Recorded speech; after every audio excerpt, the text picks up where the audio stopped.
Assalamualaikum warahmatullahi wabarakatuh. Saya Sofianto, NIM H1916485, program studi teknologi rekayasa perangkat lunak. Mata pelajaran yang saya akan kerjakan yaitu sistem operasi. Saya akan menjelaskan beberapa komponen-komponen sistem operasi dan bagian-bagiannya. Sistem operasi yaitu adalah salah satu perangkat lunak atau software yang bertanggung jawab mengatur atau mengontrol kerja perangkat keras atau hardware dalam menjalankan aplikasi atau software di dalam satu sistem komputer. Sistem operasi bertanggung jawab mengatur resource, mengontrol program, menjalankan program. Sistem komputer terdiri dari beberapa komponen yaitu hardware, operating system, software, firmware atau user. Sejarah sistem operasi itu sendiri terdiri dari beberapa generasi, yaitu generasi pertama tahun 1945 sampai 1955, generasi kedua pada tahun 1955 sampai 1965, dan generasi ketiga pada tahun 1965 sampai 1980. Dan sekarang sistem operasi generasi keempat Pascal 1980-an. Fungsi dari sistem operasi itu sendiri yaitu menjalankan operasi dasar, mengatur kerja hardware dan software, wadah program atau aplikasi, menyajikan tampilan, mengoptimalkan fungsi perangkat, dan lain-lain. Sistem operasi itu sendiri mempunyai beberapa komponen, yaitu satu, menjalankan proses, manajemen memori utama, manajemen secondary stores, manajemen sistem 1/0, manajemen berkas, 6 sistem proteksi, 7 jaringan. Kita akan lanjut ke materi kedua, yaitu konsep dari hardware dan software. Pertama, dalam sistem operasi itu ada 3 komponen penting, yaitu hardware, software, firmware. Hardware itu terdiri atas input, proses, output. Macam-macam hardware. Macam-macam hardware tadi yaitu CPU, monitor, keyboard, mouse, printer, CD-ROM, compact disk, floppy disk, hard disk, scanner, dan lain-lain. Komponen dalam casingnya yaitu motherboard atau papan utama, prosesor, random access memory atau yang kita kenal sebagai RAM, video graphic atau yang kita kenal sebagai VGA. Selanjutnya hard disk drive, power supply unit, dan lain-lain. Dan hardware tuh ada optimalisasinya, yaitu upgrade hardware, menambah memori, menambah space hard disk, overclock atau unlock prosesor, periksa dan perbaiki kondisi hardware. Selanjutnya bersihkan kotoran yang menempel pada komponen hardware. Dan kita masuk selanjutnya itu jenis-jenis, masuk ke bagian software. Software itu perangkat lunak. Sistem yang ada dalam software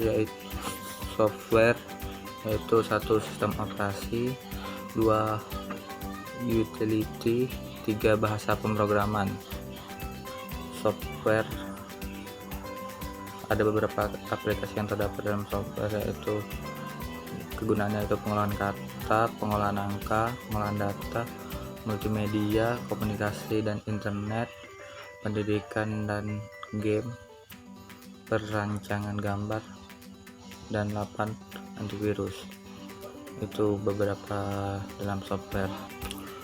Dan materi selanjutnya yaitu konsep proses pada sistem operasi.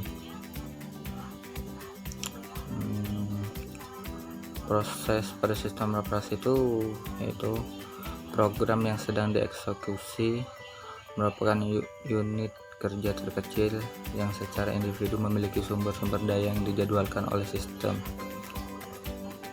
Proses itu meliputi kode program, program counter, dan program start. Sistem operasi Unix mempunyai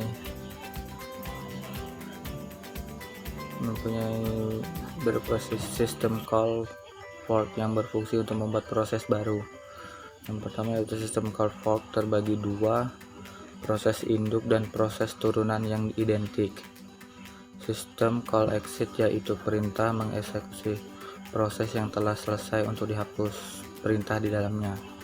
Sistem call wait yaitu proses pengembalian data keluaran kepada induknya. Kita akan lanjut ke materi selanjutnya yaitu konsep thread. Thread merupakan unit dasar dari penggunaan CPU yang terdiri dari thread ID, program counter, register set, dan start. Thread juga sering disebut lightweight processor. Thread yaitu sebuah alur kontrol dari sebuah prosesor. Kontrol ini hanya memungkinkan proses untuk menjalankan satu tugas pada satu waktu. Pembagian dalam thread yaitu dua macam. Yang pertama single thread dan multi thread. Perbedaannya yaitu perbedaan antara single thread dan multi thread adalah apabila menggunakan multi thread kita dapat mengerjakan lebih dari satu tugas pada saat waktu yang bersamaan. Keuntungan thread memiliki beberapa keuntungan yaitu pertama responsif, kedua berbagi sumber daya, ketiga ekonomi, 4 utilasi,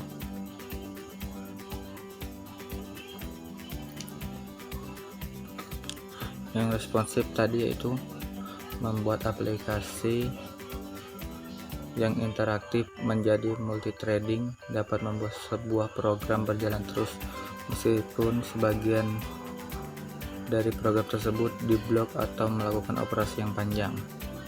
Kedua, yang tadi berbagi sumber daya. Thread berbagi memori dan sumber daya dengan thread lain yang dimiliki oleh proses yang sama. Keuntungannya itu mengizinkan sebuah aplikasi untuk mempunyai beberapa thread yang berbeda dalam lokasi memori yang sama. Ketiga tadi yang ekonomi. Dalam sebuah proses berat dibutuhkan pengalokasian memori dan sumber daya.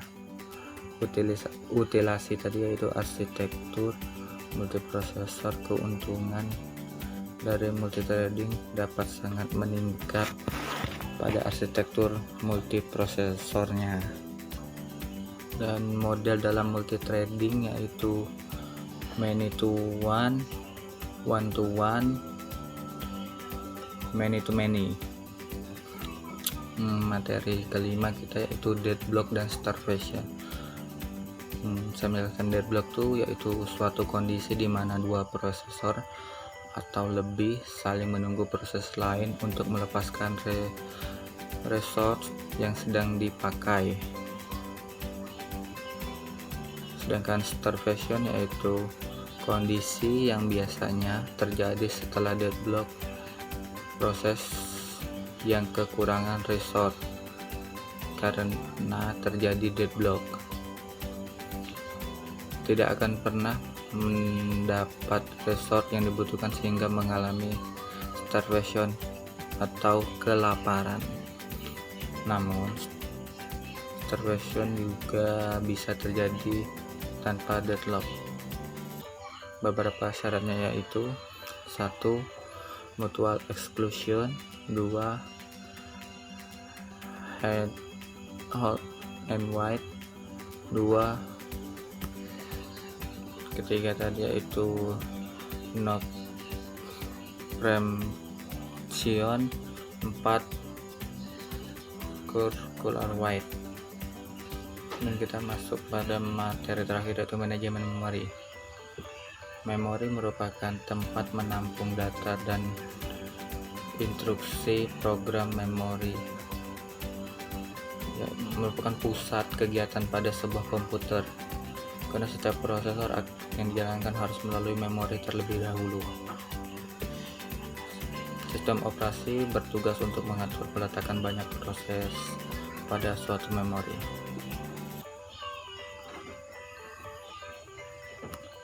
Secara umum, semakin ke bawah tingkat pada hierarki memori, maka akan mengalami penurunan access time. Kapasitas penyampaiannya semakin besar.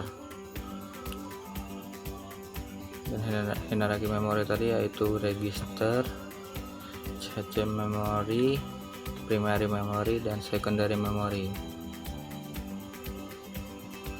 Itu tadi semakin ke bawah tingkatan pada hierarki memori tadi, maka akan mengalami penurunan access time. Intinya di situ. Mungkin hanya itu yang bisa saya sampaikan dan jelaskan, kurang lebihnya mohon maafkan. Mungkin itu saja saya akhiri. Wassalamualaikum warahmatullahi wabarakatuh.